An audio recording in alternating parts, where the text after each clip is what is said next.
By the 1st century BC, a powerful general called Lucius Cornelius Sulla would be the first to cash in on the loyalty of his men. And Sulla was famous for commanding the affections of soldiers. It was Sulla more than anyone else who set the example. In order to corrupt and win over the soldiers of other generals, he gave his own troops a good time and spent money lavishly on them. He was thus, at the same time, encouraging the evils of both treachery and of debauchery. Plutarch. In 89 BC, when the Senate ordered Sulla to hand over control of his army in southern Italy, he refused, and his troops remained fiercely devoted to him. Armed with 6 renegade legions, more than 30,000 men, Sulla then did an astonishing thing. He marched on the city of Rome. Once in control of the city, Sulla's soldiers went on a bloody rampage. Hundreds of Sulla's political enemies were then rounded up and executed, and he was the first among several generals who was to use his military forces in this way. Sulla planted his own supporters in power and quickly left the city in peace, but nothing in Rome would ever be the same. A Roman general used his troops to enforce his own political power. It was the first time, but it would by no means be the last. Soon, another Roman army would march against Rome, led by a great leader, politician, and general. A man named Julius Caesar.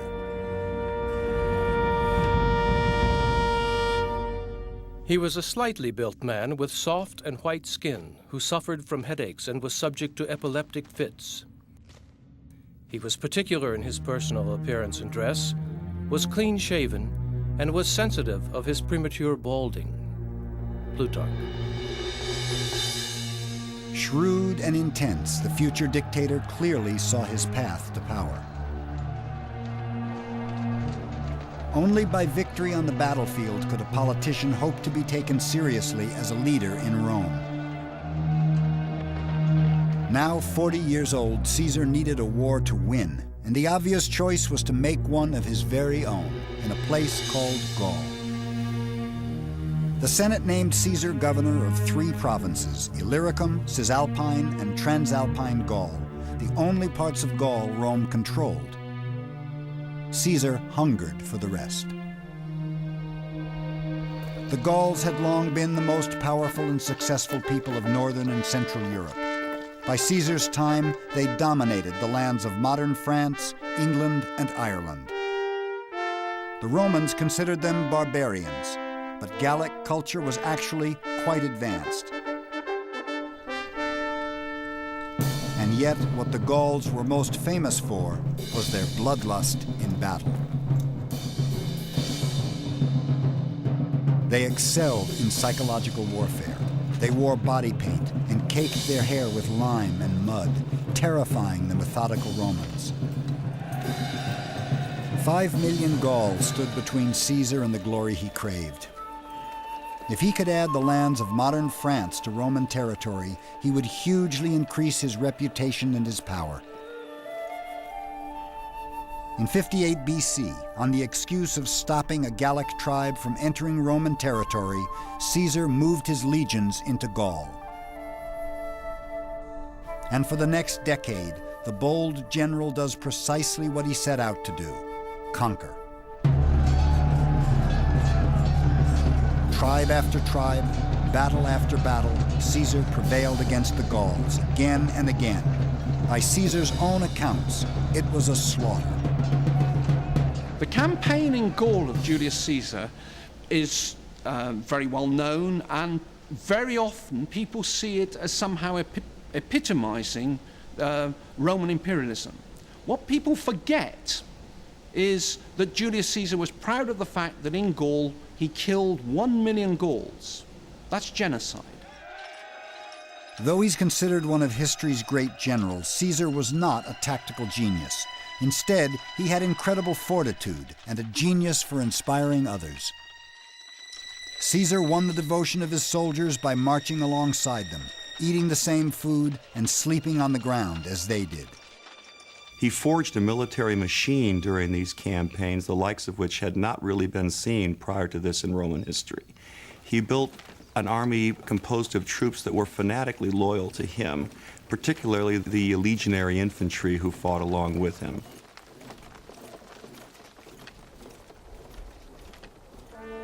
Today, it's called Alise-Saint-Reine in modern France.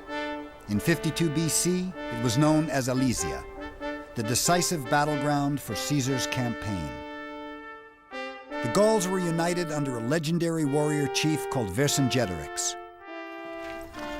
For Julius Caesar, this is the moment of truth. He surrounds Alesia, but he's taken by surprise when Gallic reinforcements attack from behind. Caesar must now fight two armies at once. He basically conducted a siege in two directions. Now, what other ancient soldier would have done that? Or what soldier today would have had that degree of self-confidence in his men and self-confidence in his own leadership ability to conduct essentially a siege in two directions 500-600 miles from home? That's the mark of a genius.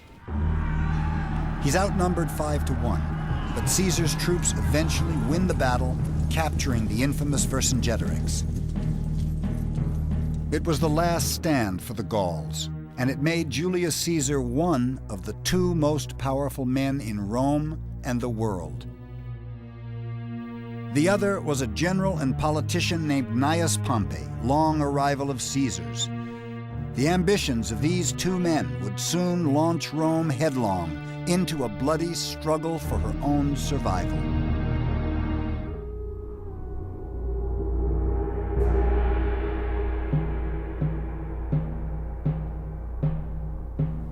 It was never a raging torrent or a great river, but it was destined for a place in history.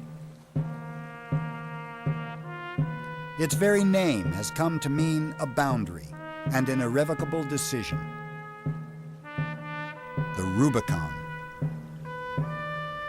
For Caesar, at first it was simply the southern boundary of his province in Gaul. It would soon become a great deal more. The Senate recalled Caesar to Rome, but ordered him to leave his legions behind.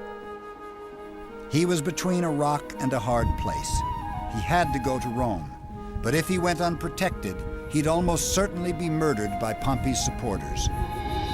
He believed he had no other choice but to call on the loyalty of his men.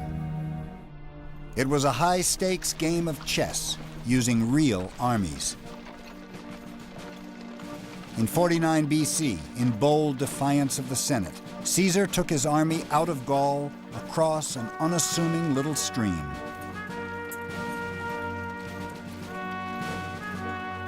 We can still turn back, but once we cross that little bridge, we will have to fight it out. The die is cast. Julius Caesar. The moment his army crossed the Rubicon, his intent became obvious to all. Caesar was marching on Rome and into civil war. The army of one Roman general against another, legion against legion. Caesar defeated Pompey, but the bloody struggle for power raged on. Even after Caesar was stabbed to death by the Senate in 44 BC, civil war and anarchy tore Rome apart. For 2 decades, Romans by the thousands died by Roman swords as one general after another entered the fray. Agrippa, Lepidus, Dolabella, Brutus, Cassius, Mark Antony, and Cleopatra against Octavian, until one man emerged triumphant. He called himself Augustus, Rome's first emperor. The Republic was dead. Rome was now officially an empire, ruled by a sole dictator. The army at last had a single commander, and Rome at last had peace. For a time, Augustus solved the crisis of the army's loyalty by making himself the sole commander. Rome's first emperor understood that you had to control the military to control Rome. The growth of the empire had slowed, but defending the vast borders was a gargantuan and expensive task. What Augustus sensed was that simply that the Roman Empire had spread too far too fast, and that the military was stretched to the limit in trying to defend that huge expanse of territory. So he paused. For perhaps the first time, Rome begins to realize that her expansion is not limitless.